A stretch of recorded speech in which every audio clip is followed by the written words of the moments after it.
उनके पिता थे, उनकी हत्या कर दिया महाजनों ने।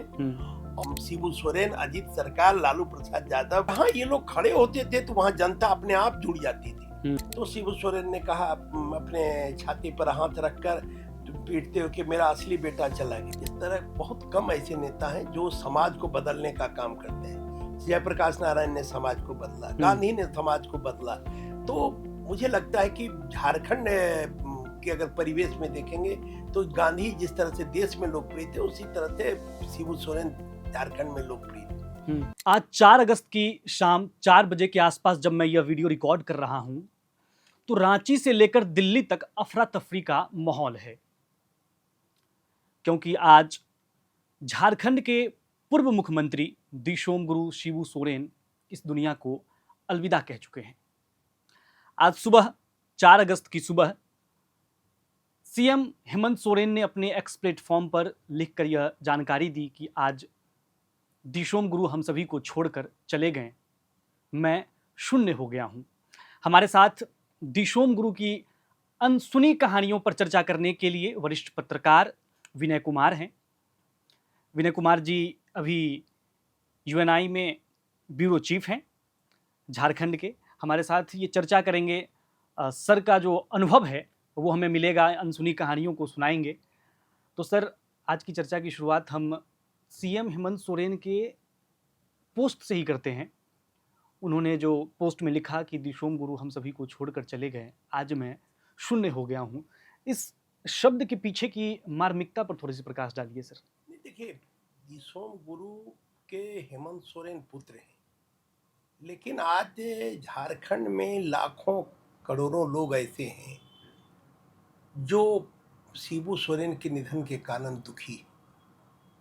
क्योंकि शिबू सोरेन ने संघर्ष के नेता के रूप में जाने जाते, आंदोलनकारी रहे, झारखंड निर्माण करता रहे, और जो आदिवासियों में जो सबसे बुरी आदत रही नशाखोरी की, उसके खिलाफ आंदोलन करते रहे, महाजनों के खिलाफ आंदोलन करते रहे। चूँकि महाजनी से आदिवासी समाज कमज़ोर होता गया तो उसके खिलाफ आंदोलन करते रहे। तो शिबू सोरेन आप कह सकते हैं कि आदिवासी समाज के सबसे बड़े नेता और झारखंड के बड़े नेता। झारखंड आंदोलन लंबे समय तक चला, लेकिन शिबू सोरेन को सफलता मिली झारखंड का निर्माण कराने में। ठीक है, उस समय अटल बिहारी वाजपेयी की सरकार थी केंद्र में। वाजपेयी जी ने मांगों पर ध्यान दिया और झारखंड का निर्माण 15 नवंबर 2000 को हुआ। तो ये कह सकते हैं कि शिबू सोरेन ने लड़कर झारखंड लिया। हालांकि उसके पहले जयपाल सिंह मुंडा वगैरह तमाम लोग थे जो लड़ाई लड़ते रहे। लाखों लोगों का संघर्ष रहा झारखंड निर्माण में, लेकिन उसके सबसे बड़े नेता शिबू सोरेन थे। और जब उन्होंने झारखंड मुक्ति मोर्चा का निर्माण किया 72-73 में, तो उस समय 3 बड़े नेता थे, ए.के. राय, विनोद बिहारी महतो और शिबू सोरेन। और मजदूरों के नेता ए.के. राय थे, सामाजिक सरोकार के नेता विनोद बिहारी महतो थे, और आंदोलनकारी आदिवासी नेता शिबू सोरेन। तो तीनों ने मिलकर झारखंड मुक्ति मोर्चा का निर्माण किया और उसके बाद लगातार संघर्ष करते रहे। शिबू सोरेन पहली बार 1980 में लोकसभा के सदस्य बने, फिर 85 में विधायक बने, बिहार विधानसभा में विधायक बने, 89 में फिर लोकसभा के सदस्य बने। और पार्लियामेंट में हो या विधानसभा में उन्हें हमको देखने और सुनने का मौका मिला। एक मुख्यमंत्री के रूप में भी उनको 3 बार झारखंड के मुख्यमंत्री रहे। हम लोगों को ये सौभाग्य रहा कि जब भी वो मुख्यमंत्री रहे तो उनको नज़दीक से देखने, उनको कवर करने का सौभाग्य मिला। जब ओथ ले रहे थे तब वो भी राजभवन में मुझे रहने का सौभाग्य मिला। तो एक अद्भुत नेता थे और समाज के सबसे पिछड़े तबके, आदिवासी समाज।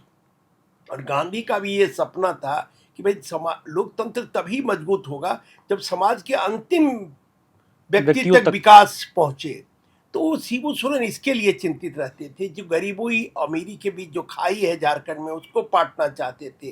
वो चाहते थे कि आदिवासी समाज को उसका अधिकार मिले, वनों पर उसका अधिकार मिले, उसके ज़मीन पर उसका अधिकार मिले, वो शिक्षित हो, वो नशाखोरी से दूर हो। शिबू सोरेन बहुत सादगी वाले इंसान थे, कोई नशा नहीं करते थे और लोगों को प्रेरित करते थे कि आप भी नशा न करें। कितनी बड़ी बात है, लगता है सुनने में छोटी, लेकिन नशा के कारण कितना परिवार उजड़ जाता था। तो आदिवासी समाज को जागृत करने, शिक्षा पर बल देते थे कि पढ़ो लिखो, क्योंकि अगर आप शिक्षित होंगे तो निश्चित रूप से अपने अधिकारों के लिए लड़ेंगे। तो वो चाहते थे कि आदिवासी समाज शिक्षित हो, न केवल आदिवासी समाज बल्कि झारखंड के जो लोग हैं, जो झारखंड में रहने वाले लोग हैं, वो शिक्षित हों, वो संबल उनको प्रदान किया जाए, उनको मजबूत किया जाए और बेहतर झारखंड का निर्माण हो। वो चाहते थे एक ऐसा झारखंड जो उनके सपनों का झारखंड था। हालांकि वो 3 बार मुख्यमंत्री रहे, अपना कार्यकाल कभी पूरा नहीं कर पाए, कई ऐसे राजनीतिक कारणों से उन्हें गद्दी छोड़ना पड़ा। लेकिन आज उनके पुत्र हेमंत सोरेन झारखंड में लगातार तीसरी बार मुख्यमंत्री हैं। तो तीसरी बार आप कह सकते हैं मैंने मुख्यमंत्री हैं और बहुत अच्छे ढंग से राज्य को चला रहे। और हेमंत, मुझे दिल्ली में भी जाकर हम गए थे, शिबू सोरेन जी को देखने गए थे जब वो अस्पताल में थे और फिर हेमंत सोरेन जी से भी हमारी मुलाकात हुई। और जिस तरह से हेमंत सोरेन अपने पिता की सेवा कर रहे थे, शिबू सोरेन की सेवा लगातार डटे हुए थे महीने भर से, आदर्श उन्होंने प्रस्तुत किया, एक पुत्र का आदर्श। और आज वो तस्वीर जो आ रहा है प्रधानमंत्री जी के साथ मिलते हुए, जिस तरह से आदर्श पुत्र रामायण में वर्णन है, जिस तरह से रामचंद्र के बारे में कहा जाता है आदर्श पुत्र का, उन्होंने उदाहरण पेश किया। समाज में भाई के लिए लक्ष्मण को कहा जाता है, अगर भाई हो तो लक्ष्मण जैसा भाई हो। तो मुझे लगता है कि हेमंत सोरेन ने भी एक आदर्श पुत्र, इतनी जिम्मेदारी होने के बाद, राज्य का बागडोर होने संभाल रहे हैं हेमंत सोरेन, बावजूद वहाँ दिन दिन भर रहना और तमाम लोगों से, चूंकि आपको मालूम होगा वेंटिलेटर पर होने के कारण, आईसीयू में होने के कारण सभी लोग शिबू सोरेन से मिल नहीं पाते थे। तो जो लोग मिलने आते थे उनसे हेमंत सोरेन मिलते थे, उनसे बात करते थे। जो लोग अपनी संवेदना व्यक्त करते थे तो हेमंत सोरेन उनसे उनकी बातों को सुनकर ढाढ़स देने का काम करते थे, एक हिम्मत का काम करते थे हेमंत सोरेन। और मुझे लगता है कि एक समाज में, जो यहाँ झारखंड का समाज है या बिहार का समाज कह सकते हैं, एक बहुत ही सुंदर मैसेज गया कि एक पुत्र अपने पिता के लिए कितना काम कर रहा है। और मुझे लगता है कि ये हेमंत सोरेन की बहुत बड़ी काबिलियत है। और इसके लिए हेमंत सोरेन, शिबू सोरेन तो जब भी झारखंड का इतिहास लिखा जाएगा शिबू सोरेन को याद किया जाएगा, क्योंकि उनके जो काम हैं, उनकी जो नीति है, वो जिस तरह से गरीब और पिछड़े दलित के उत्थान के लिए काम करते थे, तो उनके लिए। और हेमंत सोरेन का भी इतिहास जब लिखा जाएगा तो इसलिए लिखा जाएगा कि हेमंत सोरेन एक मुख्यमंत्री रहते हुए जिस तरह से उन्होंने अपने पिता की सेवा की। अच्छा सर, एक सवाल, जब भी कोई व्यक्ति सक्रिय राजनीति में होता है तो अक्सर उनकी राजनीतिक गतिविधियों के बारे में हम लोग चर्चा करते रहते हैं कि कहाँ से कौन चुनाव लड़ेगा, वो क्या करने वाले हैं, नहीं करने वाले हैं। लेकिन आज जब दिशोम गुरु हम सभी के बीच नहीं हैं तो हम उनके व्यक्तिगत व्यक्तित्व, जो उनका व्यक्तित्व है, उन पर थोड़ा सा प्रकाश डालना चाहते हैं कि नेमरा गाँव से निकलकर एक लड़का जो आम जन था, वो जननायक तक की कहानी की कुछ जो अनसुनी कहानी है, जो लोगों के बीच नहीं है, उनके बारे में आपने अच्छा खासा समय बिताया है, उनके साथ बहुत करीब से जानते हैं, थोड़ा साझा कीजिए। नहीं, देखिए, वो उनके पिता थे, उनकी हत्या कर दिया महाजनों ने, और वो 12-13 साल के थे शिबू सोरेन, 13 वर्ष की उम्र में, 13 साल की उम्र में उनके मैंने सर से पिता का साया हट गया। और उसी समय से उनके मन में एक भावना आया महाजनों के खिलाफ, महाजनी प्रथा के खिलाफ, और उसके बाद वो आंदोलन पर निकल गए। और मुझे नहीं लगता है कि झारखंड में कोई भी नेता शिबू सोरेन से ज्यादा घूमा होगा, जंगलों में, पहाड़ों में, नदियों में, झारखंड में, उनसे, या फिर वो आंदोलन के दौरान हो या जागरूकता के दौरान हो, और लगातार जंगलों में घूमते रहे। फरारी जीवन भी उन्होंने बिताया। कई पत्रकार ऐसे रहे जो उनके फरारी जीवन में, अरुण रंजन थे, बड़े पत्रकार थे, उन्होंने फरारी जीवन में उनका इंटरव्यू किया था दिनमान रविवार के लिए। कई लोग ऐसे हैं। और उस समय केवी सक्सेना थे हजारीबाग के। हाँ, तो उनका एक बहुत रोचक कहानी है, उन दोनों के बीच है। तो वो भी मैंने, केवी सक्सेना बहुत ईमानदार अफसर थे, वो पसंद करते थे शिबू सोरेन। उन दोनों की बीच जो भिड़ंत रही, उसके बावजूद, भिड़ंत रहने के बावजूद भी वो पसंद, क्योंकि शिबू सोरेन अपने लिए कुछ नहीं चाहते थे, जनता के लिए, समाज के लिए चाहते थे, जनता के लिए, जनता के अधिकारों के लिए लड़ते थे। तो इसलिए वो अद्भुत नेता थे। और बिहार, झारखंड में अगर आप देखें, और विभाजित बिहार में कुछ ही नेता हैं जिनकी लोकप्रियता जनता के बीच इतनी है। और जनता के नेता, एक अजीत सरकार हुआ करते थे, मार्क्सवादी नेता पूर्णिया के इलाके में, वो भी जन नेता माने जाते थे उस इलाके में। इधर शिबू सोरेन दक्षिण बिहार, जब बिहार का बंटवारा नहीं हुआ था तो दक्षिण बिहार में शिबू रामविलास सोरेन पासवान हो और गए, रामविलास पासवान और लालू प्रसाद यादव। नीतीश कुमार को भी उसी रखेंगे, उसी क्रम में रखेंगे, लेकिन उनका थोड़ा नीचे हम मानते हैं लालू यादव और रामविलास पासवान के बाद नीतीश कुमार। नीतीश कुमार विकास के लिए जाने जाते हैं, लेकिन जनता का जो संघर्ष की जो राजनीति, सड़क से संघर्ष वाले नेता के रूप में अगर आप देखिएगा तो शिबू सोरेन, अजीत सरकार, लालू प्रसाद यादव जो लड़ने वाले थे, नीतीश कुमार की एक अलग यूएसपी है, उनका है, वो अपना सुशासन जानते हैं, विकास जानते हैं, क्योंकि पढ़े लिखे हैं, इंजीनियर हैं नीतीश कुमार, तो उनका एक अलग यूएसपी है। लेकिन रामविलास पासवान, लालू यादव, अजीत सरकार, शिबू सोरेन, ये सब जनता के लिए लड़ाई लड़ने वाले, हर जगह संघर्ष करने वाले, जन आंदोलन करने वाले नेता के रूप में, जो वो क्रांति पैदा करते थे। और निश्चित रूप से हम लोगों को इन नेताओं को बहुत करीब से देखने का मौका मिला, उनके साथ कवरेज करने का मौका मिला। जहां ये लोग खड़े होते थे तो वहां जनता अपने आप जुड़ जाती थी, इनके आसपास जनता।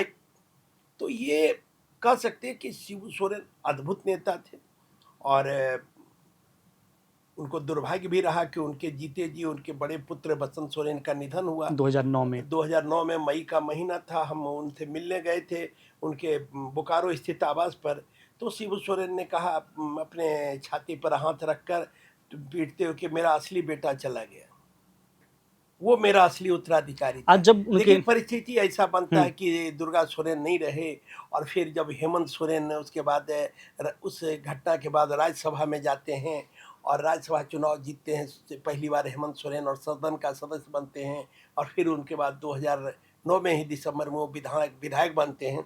और उसके बाद जिस तेजी के साथ हेमंत सोरेन आगे चलते गए और अपनी एक अलग पहचान, आज पहले हेमंत सोरेन की पहचान शिबू सोरेन के पुत्र के रूप में होती थी, आज से हेमंत सोरेन की पहचान एक नेता के रूप में झारखंड में हो रही, ये परिवर्तन दिखाई पड़ता है। और मुझे लगता है कि शिबू सोरेन भी अंतिम समय में अपने पुत्र का इस तरह से बढ़ता प्रभाव देखकर निश्चित रूप से बहुत प्रसन्न रहते होंगे, या प्रसन्न होंगे कि भाई मेरा पुत्र मेरे कामों को आगे बढ़ाने का काम कर रहा है। ठीक, अब इस चर्चा को थोड़ा आगे ही लेके जाते हैं यहीं से। अब शिबू सोरेन और हेमंत सोरेन की बात हुई है, सर ये हेमंत सोरेन के लिए व्यक्तिगत क्षति की तो बात हमने की, लेकिन एक राजनीतिक क्षति कितनी बड़ी क्षति है झारखंड के लिए, झामुमो परिवार के लिए, या फिर देश की राजनीति में?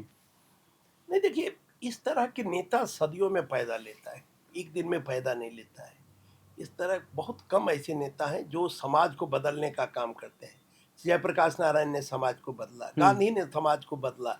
तो मुझे लगता है कि झारखंड के अगर परिवेश में देखेंगे तो गांधी जिस तरह से देश में लोकप्रिय थे, उसी तरह से शिबू सोरेन झारखंड में लोकप्रिय थे। और हर कोई, चाहे उनके विचारधारा से सहमत हो असहमत हो, वो गुरुजी को आज याद कर रहा है। उनके निधन के कारण वो आज दुखी है, चाहे विचारधारा कोई हो। तो ये बहुत किसी नेता के लिए बहुत बड़ी उपलब्धि है कि आज तमाम झारखंड के लोग अपने को दुखी महसूस कर रहे हैं, उस दुख में अपने को शामिल महसूस कर रहे हैं। सबको लग रहा है कि मेरे घर का लाल चला गया, मेरा परिवार चला गया, झारखंड का निर्माण करने वाला चला गया। तो इस तरह की भावना आज विधानसभा की कार्रवाई शुरू होते ही तमाम विधायक खड़ा होकर शिबू सोरेन अमर रहे, शिबू सोरेन अमर रहे, पक्ष हो या विपक्ष के लोग नारेबाजी कर रहे थे। आज बाबूलाल मरांडी जी से हमारी बात हो रही थी, जो बाबूलाल मरांडी 1998 के लोकसभा चुनाव में शिबू सोरेन को हराए थे दुमका सुरक्षित क्षेत्र से, और बिहार झारखंड के पहले मुख्यमंत्री थे। वो भी कह रहे थे कि बड़े नेता शिबू सोरेन थे।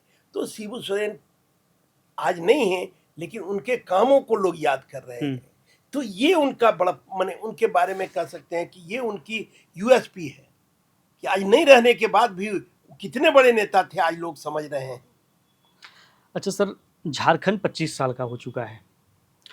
झारखंड के 25 साल के होने के क्रम में मतलब ऐसा मानना है लोगों का कि ये लगता है कि झारखंड के लिए जो सबसे बड़ी क्षति हुई है अब तक, जो सबसे बड़ी घटना है झारखंड में, वो शिबू सोरेन की मृत्यु है, निधन है। देखिए, ये क्या है कि ये जीवन और मौत तय है।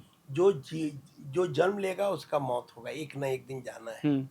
तो ये तो प्रक्रिया है, ये आप कह सकते हैं कि ये संसार का नियम मतलब मेरा है। कहने का मतलब है कि संसार का नियम है, इसको तो कोई टाल नहीं सकता है। जैसे देश की आज़ादी में सबसे पहली जो लेकिन क्षति हुई थी वो गांधी की हत्या थी, नहीं, उसी तरह से झारखंड की बनने के बाद नहीं, देखिए सबसे बड़ी बात है, जैसे आज शिबू सोरेन नहीं है तो उनकी भरपाई तो हो नहीं सकती है, क्योंकि वो इतने बड़े नेता थे, उनका इतना बड़ा कद था, उनका विचार था कि उसकी भरपाई नहीं हो सकती है। लेकिन ये प्रकृति का नियम है, इसमें आपका और मेरा कोई अधिकार नहीं। जो जन्म लेगा उसका निधन होगा, उसका मौत होगा। आपको याद होगा युधिष्ठिर से जब दक्ष प्रश्न करते थे कि यही आश्चर्य है कि जो जन्म लेता हूँ मरता है, लेकिन कोई मरना नहीं चाहता है।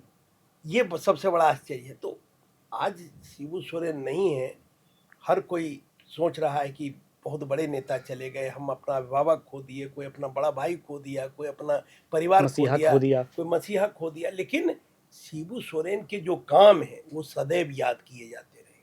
उन्होंने झारखंड के लिए जो किया उसको उसकी सदैव चर्चा होती रहेगी। वो अपने पीछे बहुत कुछ छोड़ कर जा रहे हैं। ये एक बड़ी बात है।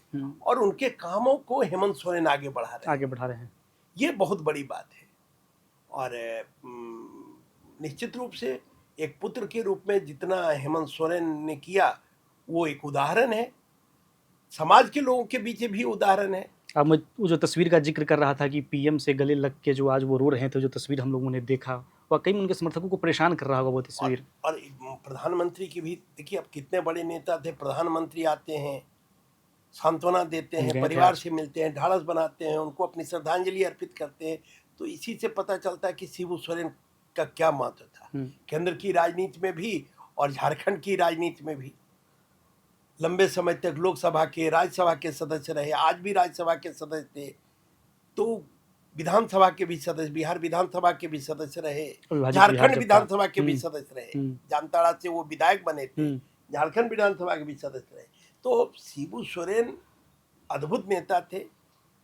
ऐसा नेता सदियों में पैदा लेता है और उसकी भरपाई करना असंभव है। इस चर्चा को खत्म करेंगे सर, एक बस छोटी सी आपसे रिक्वेस्ट है कि आप अपना एक व्यक्तिगत कहानी सुनाइए जो शिबू सोरेन से जुड़ी हुई आपकी रही है, कोई व्यक्तिगत कहानी। नहीं, देखिए व्यक्तिगत कहानी, जब भी उनको कहीं न कहीं पीड़ा रहती थी, जो आपने अपने दृष्टिकोण से देखा हो शिबू सोरेन। मुख्यमंत्री रहते वो जो चुनाव हारे थे राजा पीटर से तमाड़ में, तो उसका दुख उनको रहता था। और जब हम उसके बाद मिलने गए थे तो वो मैंने बड़े दुखी थे और उनको ये उम्मीद नहीं था कि हम चुनाव हार जाएंगे। तो उसकी पीड़ा उनके मन में कहीं न कहीं रहती थी कि और उसके कारण उनको मुख्यमंत्री पद छोड़ना पड़ा। तो मुझे लगता है कि उनके मन में दो पीड़ा, एक तो बड़े पुत्र के निधन की पीड़ा, जब उन्होंने मुझसे कहा था अपने छाती पर हाथ रख कर, और हाँ, एक तरह से छाती को ठोकते हुए उन्होंने कि मेरा असली बेटा चला गया, तो वो पीड़ा। और उस दिन उनका आंख भर आया था, हम उनके घर पर बोकारो में उनके आवास पर गए थे। और दूसरा जब ये चुनाव हारे, तो ये दो पीड़ा उनके मन में। लेकिन अंतिम समय में उनको संतोष भी होगा कि हमारा पुत्र हेमंत सोरेन जिस तरह से राज्य को आगे बढ़ा रहा है, निश्चित रूप से हमारे अरमानों को ये पूरा करेगा। जो हम जिस झारखंड का सपना देखे थे, जहाँ सब लोग खुशहाल हों, सब लोग समृद्ध हों, सब लोग शिक्षित हों, सब लोग स्वस्थ हों, वो झारखंड बनाने में हेमंत सोरेन सफल होंगे, ये उनके मन में कहीं न कहीं। तो मुझे लगता है अंतिम समय में वो बड़े संतुष्ट होंगे।